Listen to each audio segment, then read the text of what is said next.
If one is justified in assuming that the overtones of the G can become real tones, then this assumption may be applied analogously to those of F.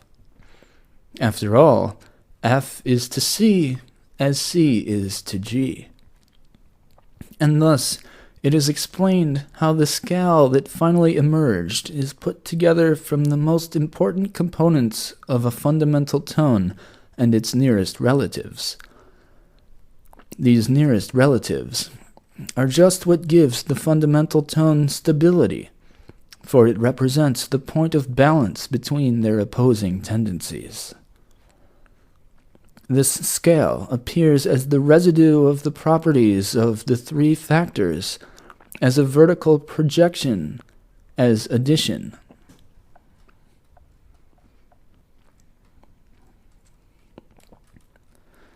Adding up the overtones, omitting repetitions, we get the 7 tones of our scale. Here they are not yet arranged consecutively. But even the scalar order can be obtained if we assume that the further overtones are also in effect. And that assumption is in fact not optional. We must assume the presence of the other overtones. The ear could also have defined the relative pitch of the tones discovered by comparing them with taut strings, which of course become longer or shorter as the tone is lowered or raised. But the more distant overtones were also a dependable guide. Adding these, we get the following: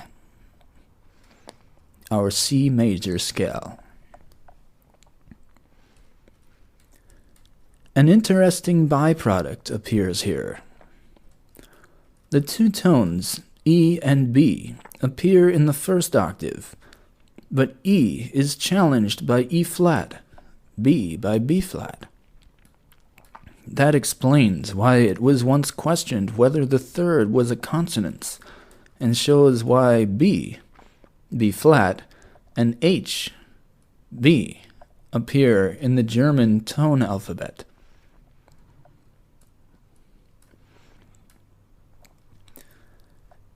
It could not be decided because of the first octave which tone was correct. We have a star here. Here's what the star says. Perhaps that also explains why there were church modes.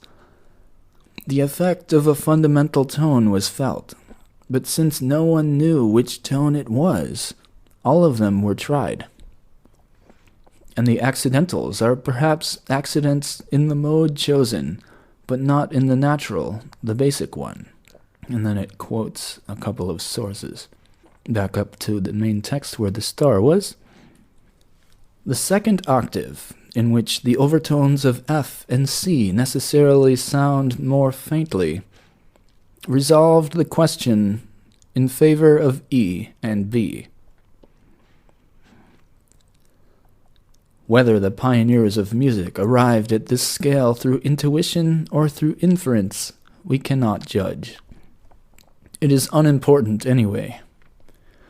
We may nevertheless take issue with theorists who set up complicated doctrines.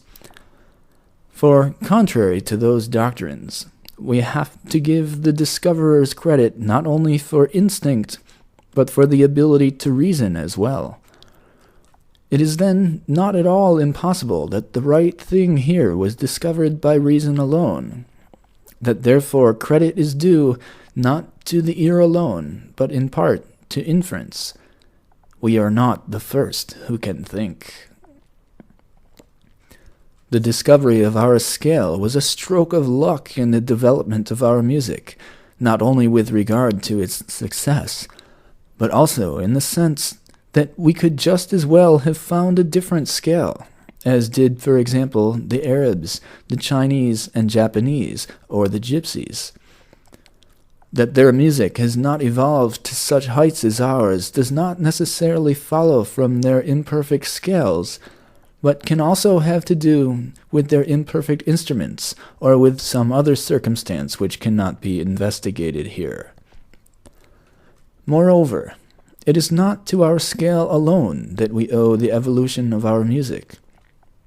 And above all, this scale is not the last word, the ultimate goal of music, but rather a provisional stopping place. The overtone series, which led the ear to it, still contains many problems that will have to be faced. And if, for the time being, we still manage to escape those problems, it is due to little else than a compromise between the natural intervals and our inability to use them. That compromise which we call the tempered system, which amounts to an indefinitely extended truce. This reduction of the natural relations to manageable ones cannot permanently impede the evolution of music, and the ear will have to attack the problems because it is so disposed. Then our scale will be transformed into a higher order, as the church modes were transformed into major and minor modes. Whether there will then be quarter tones, eighth, third, or, as Busoni thinks, sixth tones, or whether we will move directly to a 53-tone scale that Dr. Robert Neumann has calculated, we cannot foretell. Perhaps this new division of the octave will even be untempered and will not have much left over in common with our scale. However that may be, attempts to compose in quarter or third tones, as are being undertaken here and there, seem senseless, as long as there are too few instruments available that can play them. Probably, whenever the ear and imagination have matured enough for such music, the scale and the instruments will all at once be available. It is certain that this movement is now afoot, certain that it will lead to something. It may be that here again many digressions and errors will have to be overcome. Perhaps these, too, will lead to exaggerations, or to the delusion that now the ultimate, the immutable, has been found. Perhaps here, once again, laws and scales will be erected and accorded an aesthetic timelessness. To the man of vision, even that will not be the end.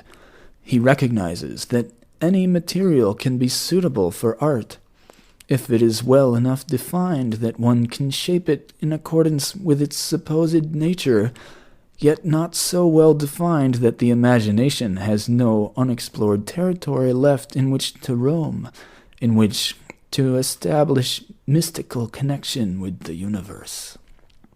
And since we can still hope that the world will long continue to be a riddle to our intelligence, we can say, in spite of all Beckmessers, that the end of art is not yet at hand. If the scale is imitation of the tone on the horizontal plane, that is, note after note, then chords are imitation on the vertical, notes sounded together. If the scale is analysis, then the chord is synthesis of the tone. It is required of a chord that it consist of 3 different tones.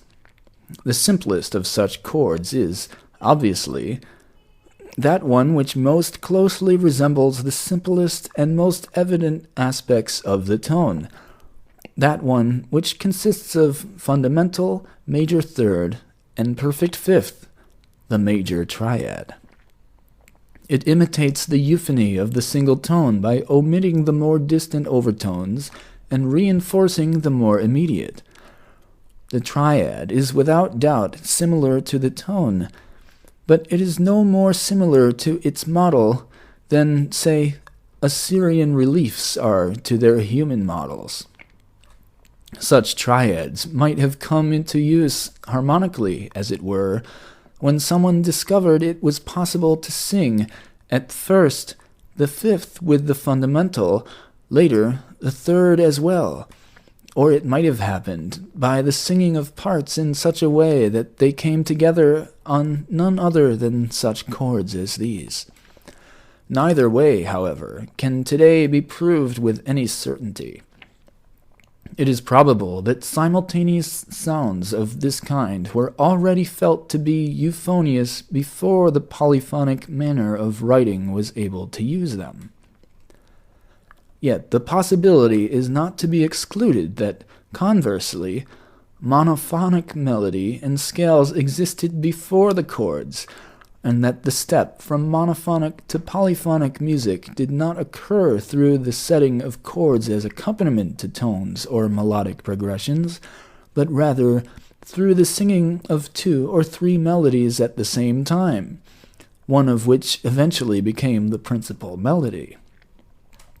However it may have been in the earliest days of music, both methods, harmonic and polyphonic, have cooperated equally for at least 400 years in promoting the evolution of our present-day music.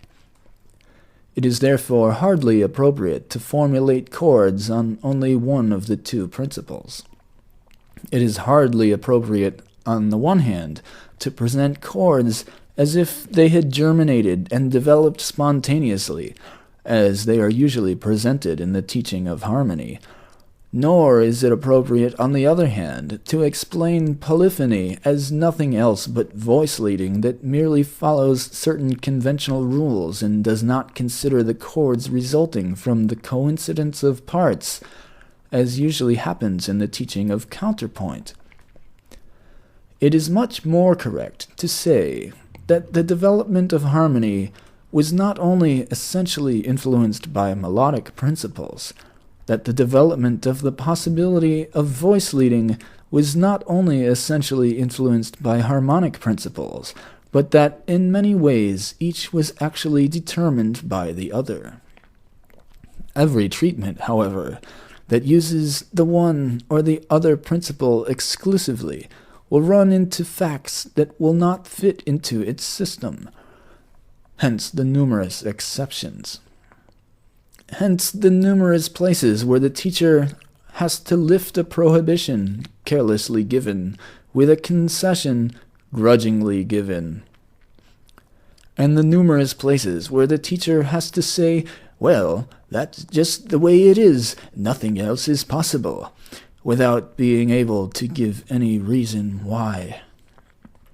Where the pupil must accept as given whatever the teacher imposes on him, and may surely ask for its name, but not about its kind.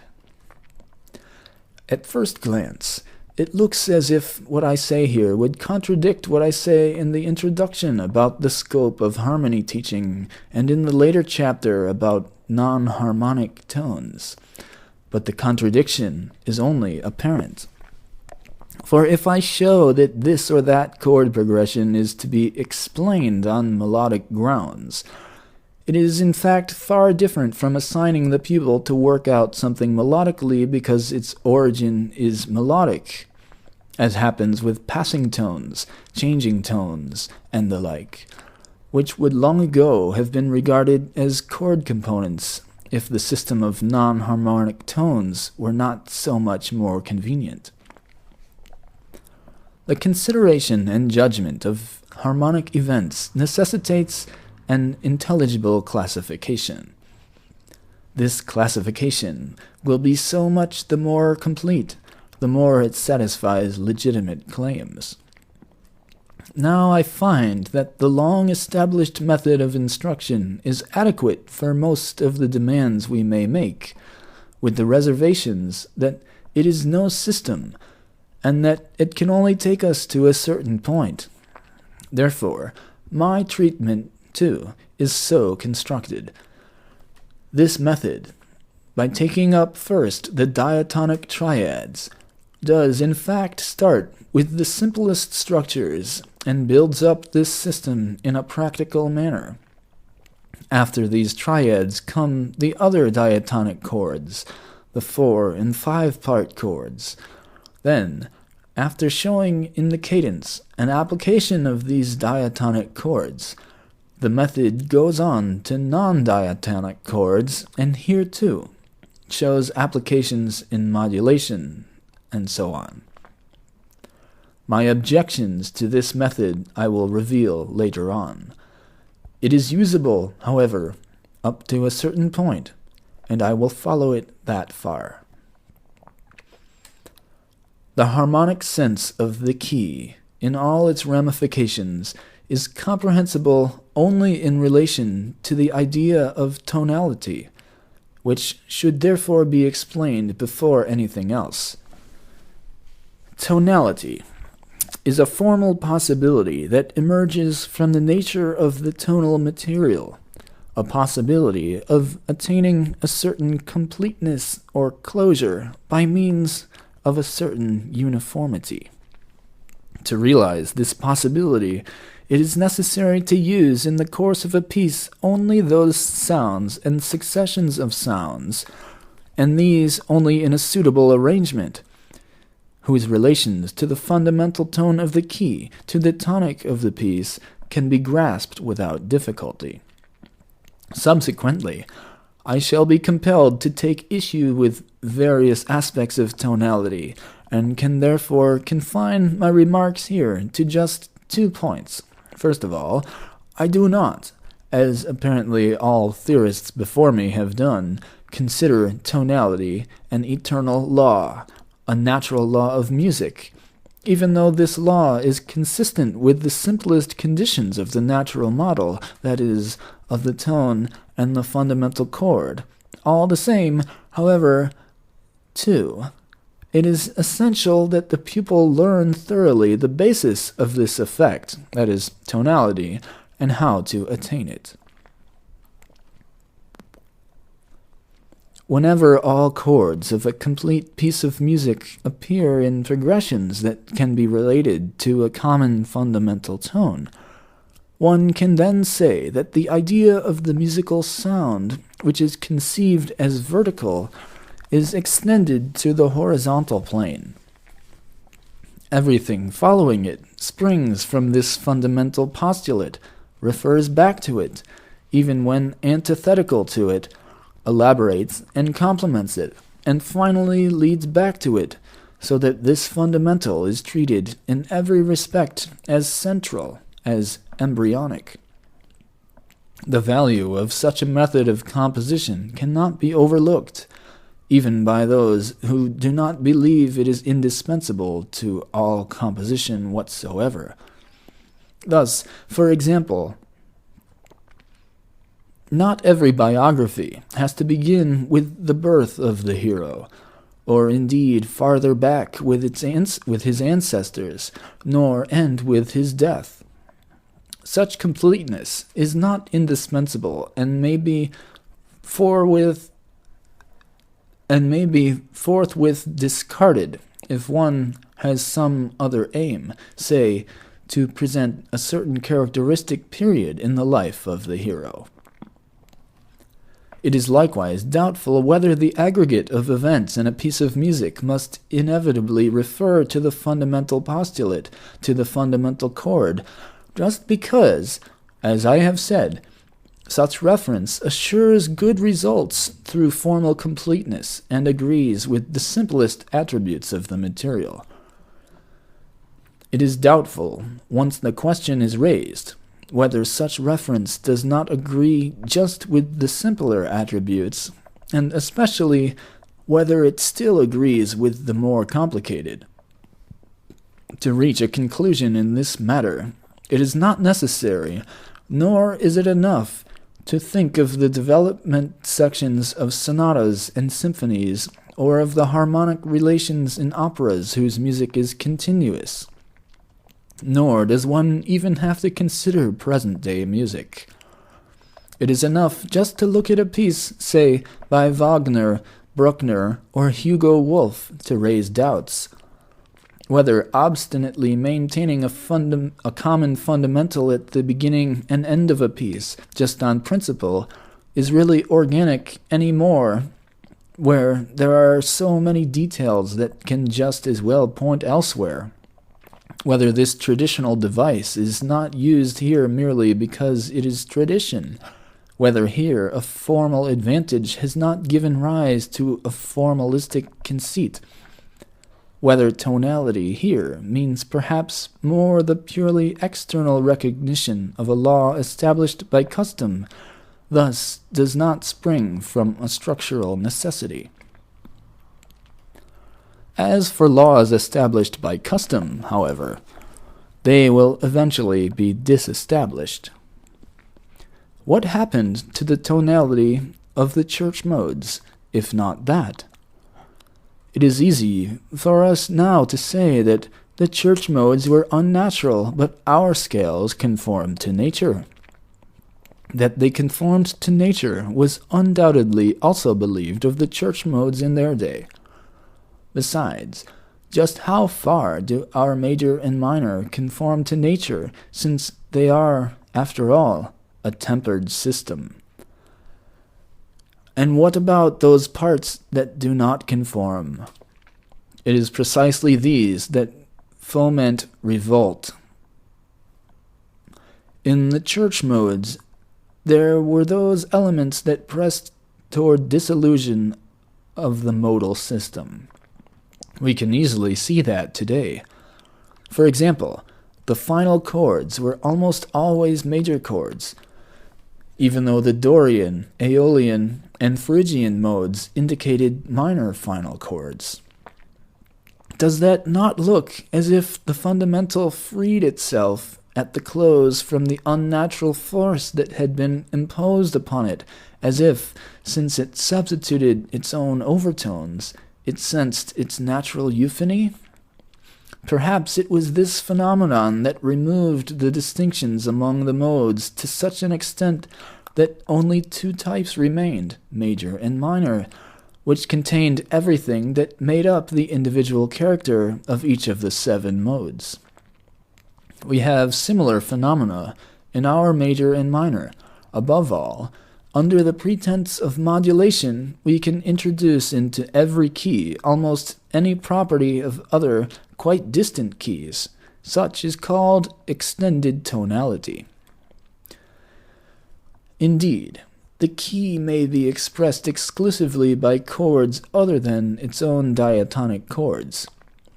Yet we do not then consider the tonality cancelled. But does then the tonality, in effect, still exist? In effect, that is, effectively, affected by the fundamental? Or has it not actually been cancelled already? It is nevertheless necessary, as I said before, that the pupil learns to manipulate the devices that produce tonality. For music has not yet evolved so far that we can now speak of discarding tonality. Moreover, the necessity for explaining its requirements arises also from the need to recognize its functions in the works of the past. Even if the present allows us to envision a future freed from the restrictive demands of this principle, it is still, even today, but much more in the past of our art, one of the most important musical techniques.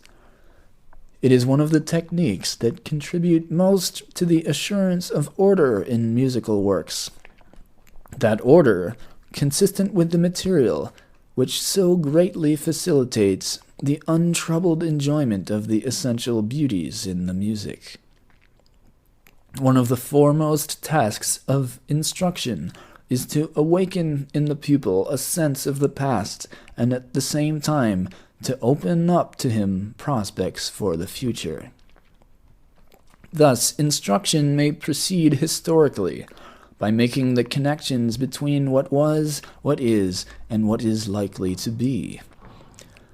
The historian can be productive if he sets forth not merely historical data, but an understanding of history, if he does not confine himself simply to enumerating, but tries to read the future from the past. Applied to our present concern, that means, let the pupil learn the laws and effects of tonality just as if they still prevailed, but let him know of the tendencies that are leading toward their annulment. Let him know that the conditions leading to the dissolution of the system are inherent in the conditions upon which it is established. Let him know that every living thing has within it that which changes, develops, and destroys it. Life and death are both equally present in the embryo. What lies between is time. Nothing intrinsic, that is, merely a dimension, which is, however, necessarily consummated. Let the pupil learn by this example to recognize what is eternal, change, and what is temporal, being. Thus, he will come to the conclusion that much of what has been considered aesthetically fundamental, that is, necessary to beauty, is by no means always rooted in the nature of things, that the imperfection of our senses drives us to those compromises through which we achieve order. For order is not demanded by the object, but the subject. The pupil will conclude, moreover, that the many laws that purport to be natural laws actually spring from the struggle of the craftsman to shape the material correctly, and that the adaptation of what the artist really wants to present, its reduction to fit within the boundaries of form, of artistic form, is necessary only because of our inability to grasp the undefined and unordered. The order we call artistic form is not an end in itself, but an expedient. As such, by all means justified, but to be rejected absolutely wherever it claims to be more, to be aesthetics. This is not to say that some future work of art may do without order, clarity, and comprehensibility, but that not merely what we conceive as such deserves these names. For nature is also beautiful where we do not understand her, and where she seems to us unordered. Once we are cured of the delusion that the artist's aim is to create beauty, and once we have recognized that only the necessity to produce compels him to bring forth what will perhaps afterwards be designated as beauty, then we will also understand that comprehensibility and clarity are not conditions that the artist is obliged to impose on his work, but conditions that the observer wishes to find fulfilled. Even the untrained observer finds these conditions in works he has known for some time, for example, in all the older masterworks. Here he has had time to adapt. With newer works, at first strange, he must be allowed more time. But, whereas the distance between the onrushing, brilliant insight of the genius and the ordinary insight of his contemporaries is relatively vast, in an absolute sense, that is, viewed within the whole evolution of the human spirit, the advance of his insight is quite small. Consequently, the connection that gives access to what was once incomprehensible is always finally made. Whenever one has understood, one looks for reasons, finds order, sees clarity. Order, clarity are there by chance, not by law, not by necessity. And what we claim to perceive as laws defining order and clarity may perhaps only be laws governing our perception, without therefore being the laws a work of art must obey. And that we think we see laws, order, in the work of art can be analogous to our thinking we see ourselves in the mirror, although we are of course not there. The work of art is capable of mirroring what we project into it. The conditions our conceptual power imposes, a mirror image of our own nature, may be observed in the work.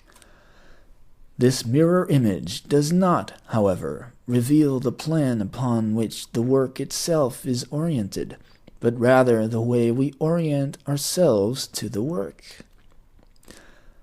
Now, if the work bears the same relation to its author, if it mirrors what he projects into it, then the laws he thinks he perceives may also be just such as were present in his imagination, but not such as are inherent in his work.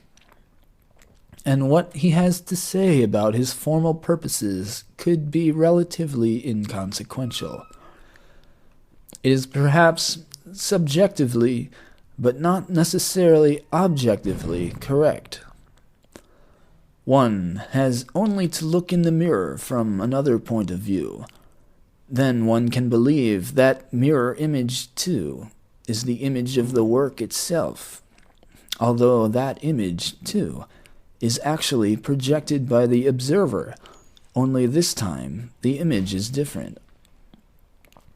Now, even if one can assume with certainty that the observer will not see in the work of art something entirely different from what is actually in it, since object and subject do indeed interact, even so the possibility of misapprehension is still too great to allow us to say with absolute confidence that the presumed order is not just that of the subject. All the same, the state of the observer can be ascertained from the order he sees.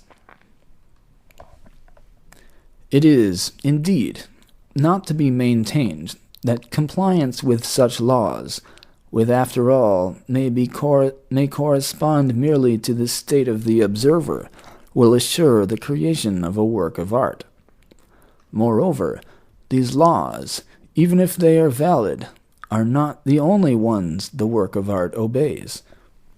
Yet, even if adherence to them does not help the pupil attain clarity, intelligibility, and beauty, they will at least make it possible for him to avoid obscurity, unintelligibility, and ugliness. The positive gain of a work of art depends upon conditions other than those expressed by the laws, and is not to be reached by way of the laws. But even if what is negative is gain, since through avoiding such particulars as presumably hinder the realization of artistic values, the pupil can lay a foundation. Not one that promotes creativity, but one that can regulate it, if it will allow itself to be regulated. Instruction that proceeds this way accomplishes something else as well. It leads the pupil through all those errors that the historical struggle for knowledge has brought with it. It leads past errors, perhaps past truths as well. Nevertheless, it teaches him to know how the search was carried on, the methods of thinking, the kinds of errors, the way little truths of locally limited probability became, by being stretched out into a system absolutely untrue. In a word, he is taught all that which makes up the way we think. Such instruction can thus bring the pupil to love even the errors, if only they have stimulated thought, turnover, and renewal of intellectual stock. And he learns to love the work of his forebears, even if he cannot apply it directly to his own life, even if he has to translate it in order to put it to very different use. He learns to love it, be it truth or error, because he finds in it necessity. And he sees beauty in that everlasting struggle for truth. He recognizes that fulfillment is always the goal one yearns for, but that it could easily be the end of beauty. He understands that harmony, balance, does not mean fixity of inactive factors, but equilibrium of the most intense energies. Into life itself, where there are such energies, such struggles, That is the direction instruction should take. To represent life in art, life with its flexibility, its possibilities for change, its necessities. To acknowledge as the sole eternal law, evolution and change. This way has to be more fruitful than the other, where one assumes an end of evolution because one can thus round off the system. I proceed, then, to present harmonic relations by pursuing attentively the errors of the past, step by step, confident that the thorough treatment even of such ideas as are now fading into the background of practice will benefit the pupil in the sense indicated above. I will set tonality, for example, as my goal, and strive to reach it with all conceivable means, and I hope I shall be able to present some means that perhaps have not been mentioned before. We will begin with the diatonic triads.